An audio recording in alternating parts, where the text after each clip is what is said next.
जय हिंद बच्चों, उम्मीद करता हूँ आप सब बढ़िया होंगे। तो इससे पहले हम एटम चैप्टर का कुछ क्वेश्चंस और हम थ्योरी कर चुके हैं, लेकिन हाल फिलहाल में अपने केस बेस्ड स्टडीज भी आने लगी हैं। तो केस बेस्ड स्टडीज के भी 1 से 2 तरह के क्वेश्चंस करने बहुत जरूरी हैं, क्योंकि उनमें ही मैक्सिमम मार्क्स कटते हैं। क्योंकि केस बेस्ड स्टडीज में क्या होता है कि आपको एक पैराग्राफ गिवन होता है and then you were asked some questions. It is not unseen passage कि उसमें से कुछ आपका देख के और आप बता दोगे, नहीं।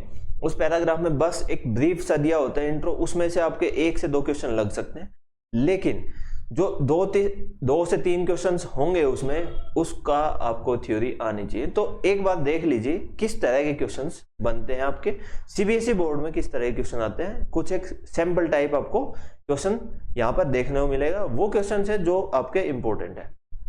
बोर मॉडल आपका इंपॉर्टेंट है, रदरफोर्ड मॉडल इंपॉर्टेंट है, उससे रिलेटेड ही कुछ क्वेश्चंस करेंगे आज हम। चलो फिर स्टार्ट करते हैं। आपके फर्स्ट क्वेश्चन से पहले ये पैराग्राफ देखिए। The radioactive source emitting alpha particle was enclosed within a protective lead shield. ये आपको पता है। The radiation was focused into a narrow beam after passing through a slit in a lead. Means जो complete setup, ये setup बताया गया है कि ऐसे lead था, उसमें से narrow beam पास हुई। A thin section of gold foil was there, और ये स्क्रीन हो गई कोटेड विद जिंक सल्फाइड ताकि ये फ्लोरोसेंट बन के served as a counter to detect alpha particle. ये काउंटर की तरह होगा, means how many alpha particles are fallen on this sheet, उतने डॉट्स बन जाएंगे आपके। अब as each alpha particle stuck the fluorescent screen, और ये सब उसने डिटेल बताई है। लेकिन क्वेश्चन क्या आता है, देखो, the particles which were deflected backward in Rutherford experiments were hit upon by। क्या ऐसा कुछ इस पूरे पैराग्राफ में गिवन है? नहीं। ये आपको बस एक बताया है कि रदरफोर्ड एक्सपेरिमेंट में क्या क्या लेआउट था, एक ब्रीफ लेआउट दे दिया। लेकिन क्वेश्चन क्या है? the particles which were deflected backward, particle कौन से थे? अल्फा, जो कि गए थे एटम में। एटम के बीच में था न्यूक्लियस, न्यूक्लियस से टकरा के they reflect back, so they are deflected from the nucleus in Rutherford experiment were hit upon by, किससे हिट हुए थे? तो दे हिट बाय न्यूक्लियस। ठीक है, तो न्यूक्लियस आपका आंसर हो जाएगा। चलो अगला क्वेश्चन देखते हैं। अगला क्वेश्चन आपकी स्क्रीन के ऊपर ये रहा। According to Rutherford atomic model which The whole atom is a positively charged, क्या था कि रदरफोर्ड ने बताया था कि जो होल एटम है वो क्या होगा? Positively charge, negatively charge, neutral और नन ऑफ द वो। बताओ बेटा कौन सा था? रदरफोर्ड ने तो ये कहा था कि बीच में न्यूक्लियस है, आउटसाइड जो है आपके इलेक्ट्रॉन्स रिवॉल्व कर रहे हैं। जितने न्यूक्लियस में प्रोटॉन्स हैं, same amount of electrons are also there. Electrons is equals to number of electrons is equals to number of protons. That is our atom. So according to Rutherford atomic model, the whole atom is neutral. Got it? चलो ये समझ आ गया, तो आगे बढ़ते हैं। Rutherford in his atomic model could not explain the behavior of which of the following, किसके behavior के बारे में नहीं बता पाया था in his model। बताओ बेटा किसके behavior के बारे में नहीं बता पाया था? Any idea? Any guess बेटा? Any guess? तो फिर क्या था कि रदरफोर्ड जो अपना मॉडल दिया था, it is solely based on the nucleus. Nucleus पे बेस्ड था, तो उसने सराउंडिंग के बारे में कुछ बताया था? नहीं, क्योंकि रदरफोर्ड ने कहा था कि बीच में एक सेंटर में है nucleus, so we have nucleus upon which alpha particle strike. तो it means Rutherford told that there is positively charge nucleus, means we are not talking about neutrons and protons are inside the nucleus. So ये दो option तो नहीं होंगे। Neutrino, the reaction is not radioactive, hence there is no role of neutrino. But what happens that Rutherford ने electrons के बारे में कुछ नहीं बताया था, how they are revolving around or in atom, वो सब किसने बताया था? बोर ने बताया था कि डिस्क्रीट ऑर्बिट्स में रिवॉल्व करते हैं, सर्कुलर में है तो क्या हुआ? एंगुलर मोमेंटम कंजर्व रहेगा। तो ये सब चीजें आपके बोर मॉडल में दी गई थी, ठीक है। तो रदरफोर्ड ने आपके इलेक्ट्रॉन्स का बिहेवियर नहीं बताया, न्यूक्लियस का बिहेवियर बताया था। न्यूक्लियस में न्यूट्रॉन्स होते हैं एंड न्यूक्लियस में प्रोटॉन्स होते हैं, hence these two options will not be in the answer. Got it? चलो फिर आगे बढ़ते हैं। Fourth question is electrons revolve around the nucleus in orbit which have, electrons आपके रिवॉल्व करते हैं न्यूक्लियस के around in an orbit which have variable energy, fixed energy, infinite energy और जीरो एनर्जी। बताओ बेटा ऑप्शन क्या होगा? तो क्या इलेक्ट्रॉन रिवॉल्व कर रहे हैं इन ऑर्बिट्स विच हैव, अगर ऑर्बिट डिफरेंट है तो डिफरेंट ऑर्बिट होंगी तो उनकी एनर्जी क्या होगी? फिक्स्ड। जैसे ये फर्स्ट है, बोर मॉडल में पढ़ा था 13.6 upon n square electron volt. So for n equals to 1 the energy is -13.6. For every electron that is inside n equals to 1, we have our energy -13.6, means the energy is fixed. So we can say that electron revolves around the orbit in with fixed energy. It energy cannot be variable. Infinite तो हो ही नहीं सकती और zero energy भी नहीं होगी। Zero आपकी होती है बहुत हायर स्टेट पे जाने के लिए, जब n इंफिनिटी हो जाए, मींस n इंफिनिटी हो जाएगा तभी तो एनर्जी आपकी जीरो होगी। 1/इंफिनिटी जीरो होता है। समझ गए? समझ आ गया? तो आगे बढ़ते हैं, आगे आपका क्वेश्चन देखते हैं क्या है। Okay, so we have second case study, this is case 2. Now here Niels Bohr, means here we are talking about Bohr's atomic model. Now, Niels Bohr introduced the atomic hydrogen model 1913 में. He described it as a positively charged nucleus. Nucleus है, protons है जिसमें neutrons है, surrounding by negatively charge electron का cloud होता है. इस model में क्या कहा गया कि न्यूक्लियस जो एटॉमिक शेल्स होती है, इलेक्ट्रॉन से रिवॉल्व करते हैं, वो एटॉमिक सेल्स में रिवॉल्व करते हैं. The atom is held together by electrostatic force. Coulomb's force जो होता है उसके द्वारा एटम्स हेल्ड होते हैं between the positively nucleus and negative surrounding. Okay, Bohr correctly proposed that the energy and the radius, Bohr ने बिल्कुल प्रिसाइजली बताया कि एनर्जी और radius of the orbit of the electrons, means energy क्या होती है nth ऑर्बिटल में, orbit में, और रेडियस nth ऑर्बिट में क्या होगी, वो प्रिसाइजली बोहर ने बताया था. And quantized and given by del E is equals to h nu, जो कि आपका डिफरेंस है दो एनर्जी स्टेट्स का. Means if electrons like here electrons are jumped from n equals to 3 to n equals to 2, then h new energy will be released, which is equals to the difference in the energy of third and second. समझ गए? Del is the change in the, okay, so ये सब आपको बताया गया. अब आते हैं क्वेश्चन के ऊपर.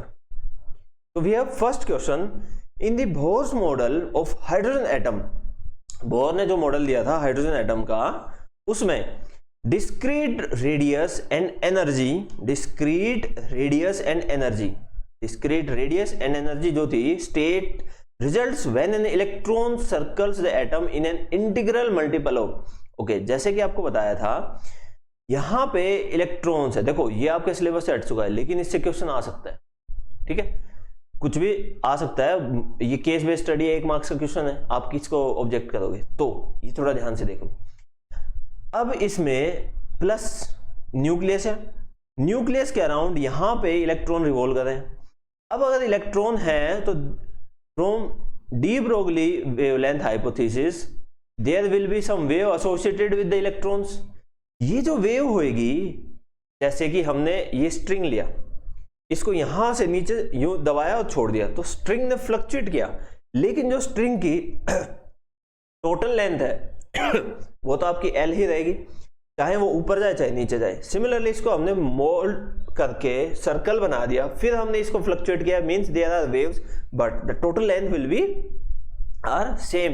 Hence we can say that if this is the radius, let it be Rn, so 2 pi r n जो पैरामीटर है आपका, पैरामीटर मीन ये टोटल लंबाई, वो आपके किसके इक्वल हो जाएगी, एन एच, ये जो मल्टीपल है ना एन एच कह रहा, n lambda, it is n lambda, एक वेवलेंथ यहां तक, दो सिमिलरली एन लैम्डा तक की आपकी मींस एन वेवलेंथ हो सकती है, ठीक है। तो 2 pi r n that is the parameter of r complete radius और complete circle is equals to the n times of our wavelength. I have explain this in your video lectures of the theory, ठीक है। तो इसमें क्या पूछा गया है, when an electron circles atom in an integral is an integral multiple of wavelength, this wavelength is your de Broglie wavelength, ठीक है। the correct answer will be this de Broglie wavelength। चलो नेक्स्ट क्वेश्चन आपकी screen के सामने ये रहा, आप इसको सोल्व कीजिए, कमेंट सेक्शन में आंसर कीजिए, मैं आपको फिर समझाता हूं, वीडियो को पॉज कर सकते हैं आप। The angular speed of the electron in the nth orbit of bore atom is, अब इसमें आपसे पूछा गया है कि angular speed means omega, omega किसके इक्वल होती है, v बाई आर। तो यहां पे जो आपका v है, ये जैसा कि आपको फॉर्मूले में बताया था, ये v जो है डायरेक्टली प्रोपोर्शनल होता है 1/n के।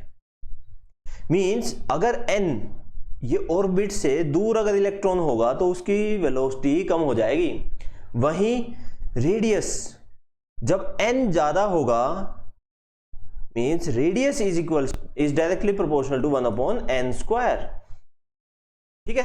ये आपका फॉर्मूला होता है, डायरेक्टली प्रोपोर्शनल होता है रेडियस तो आपके n के डायरेक्टली, क्योंकि जैसे जैसे n बढ़ेगा, दिस इज n, जैसे जैसे n इंक्रीज होगा आपका रेडियस बढ़ता रहेगा, दिस इज n1 मान लेते हैं, ये n2, तो radius will increase, so radius is directly proportional to n square, समझ गए, ये डायरेक्टली प्रोपोर्शनल होगा।